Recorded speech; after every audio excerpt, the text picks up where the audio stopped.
किसानों को हर चीज के लिए दोषी ठहरा देते हैं। वाटर टेबल कम हुआ, किसान दोषी हैं। पराली हुई, पोल्यूशन हुआ, किसान दोषी है। तो ये चीजें हम लोगों को देखनी पड़ेगी। सरकार की तरफ से, भारतीय जनता पार्टी की तरफ से कोई भी उनको जो है श्रद्धांजलि नहीं दी गई।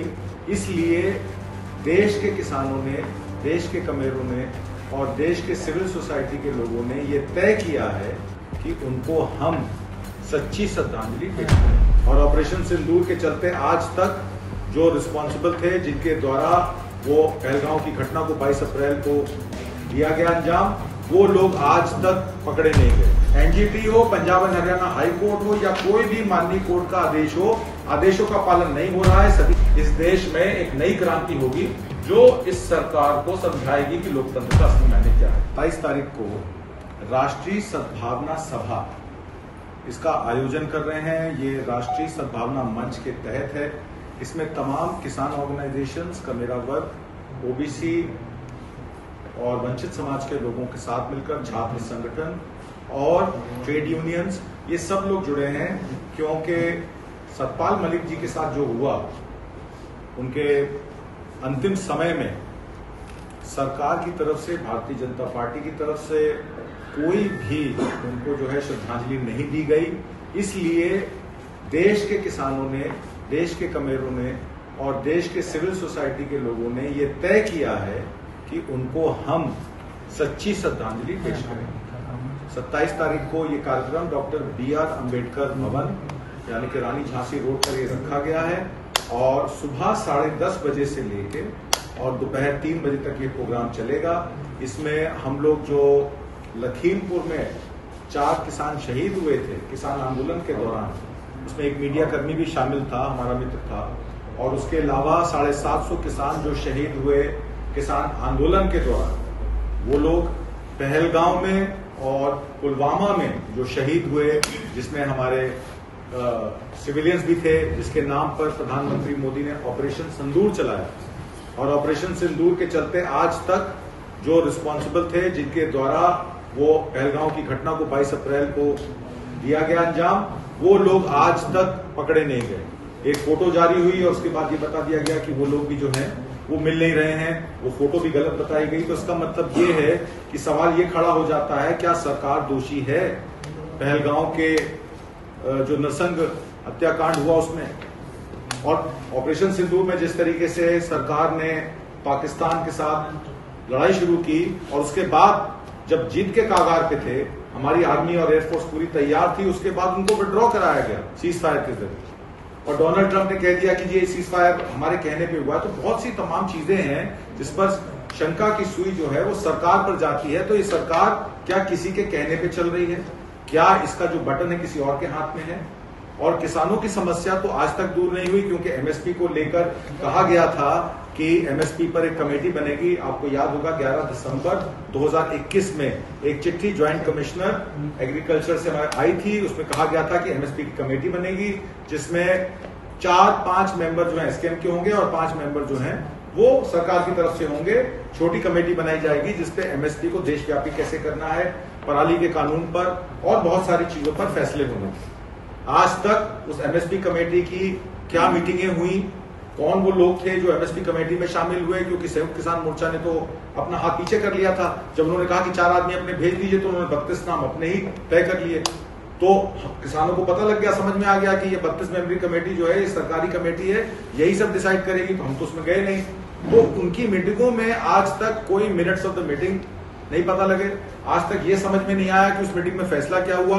लास्ट मीटिंग उसकी जुलाई 2024 में हुई और उसके बाद आज तक एमएसपी पर कोई समझौता या कोई डिक्लेरेशन सरकार द्वारा नोटिफिकेशन नहीं किया गया कि मंडी में एमएसपी मिलेगी कि नहीं मिलेगी। फिर पराली की समस्या थी, तो पराली की समस्या पे आपने जस्टिस गवई को सुना सुप्रीम कोर्ट में। उन्होंने कहा कि पराली पे कुछ किसानों को अरेस्ट करना चाहिए।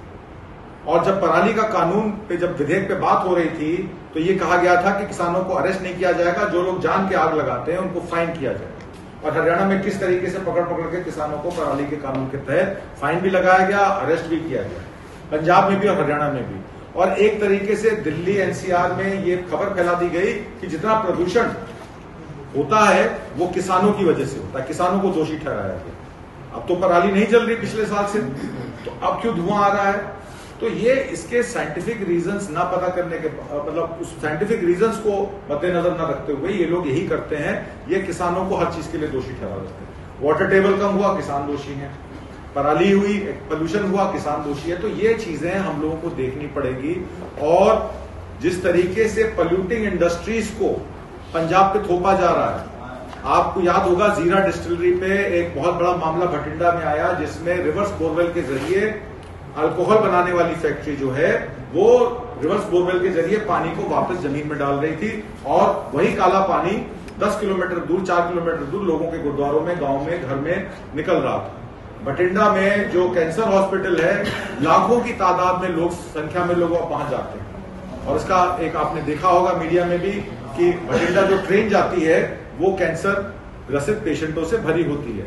ये जो पोल्यूटिंग इंडस्ट्री का नाम है, जब हम इसको लेकर चंडीगढ़ में पंजाब एंड हरियाणा हाईकोर्ट के अलावा एनजीटी में गए, एनजीटी में जाने के हमें आदेश भी हुआ कि इस यूनिट को बंद करा देना चाहिए। तो इन्हीं के वकील पिनाकी मिश्रा वहां पे आते हैं एनजीटी कोर्ट में, कहते हैं जी 150 केएलडी का तो हमारा जो प्लांट है अल्कोहल का, वो आप कह रहे हैं पोल्यूटिंग है, उसको हम बंद कर देते हैं। पर पंजाब जो पोल्यूशन बोर्ड है, उसमें जो दूसरा प्लांट है एथेनॉल का, उसको हम बंद नहीं करेंगे, क्योंकि एथेनॉल से पोल्यूशन कम होता है। एथेनॉल से पोल्यूशन कम होता है या एथेनॉल से पोल्यूशन कम नहीं होता है, वो बात का विषय है।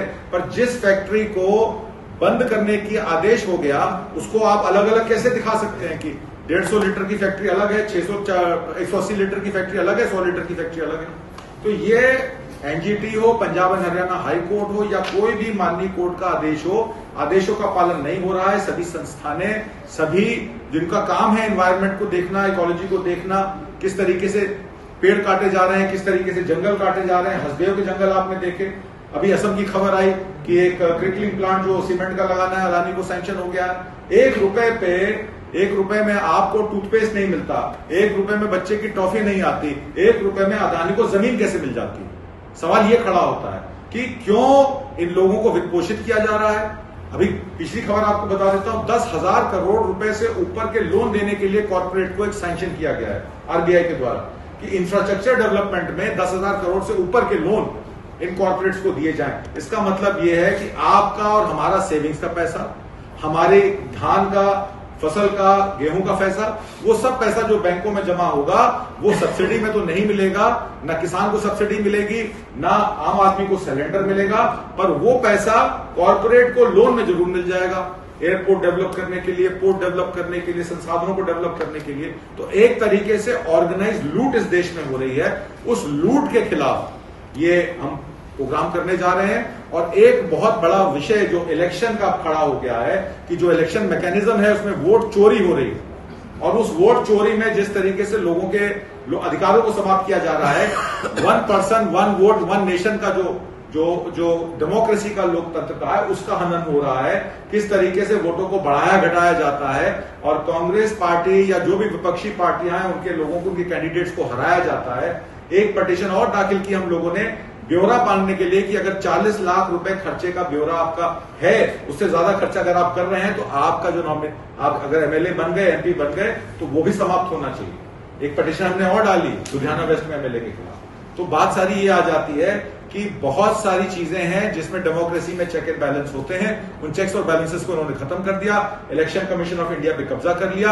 आज वही election commission of India Bharatiya Janata party के साथ मिलकर वोट चोरी फैक्ट्री लगाकर वोट चोरी करवा रही है।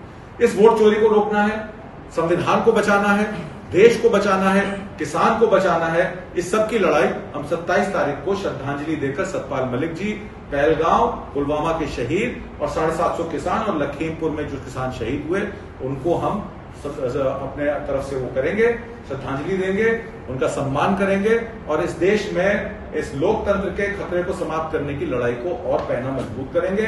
तो मेरी आप लोगों से गुजारिश है कि ये बात जो है हम लोग आज इसलिए कर रहे हैं क्योंकि अब किसान और देश का मेरा वर्ग साथ खड़ा हो गया है। महिलाओं के खिलाफ भी जो पीड़न हो रहा है उसमें भी हम लोग उसका संज्ञान ले रहे हैं, और अब इस देश में एक नई क्रांति होगी जो इस सरकार को समझाएगी कि लोकतंत्र का असली मायने क्या है। धन्यवाद।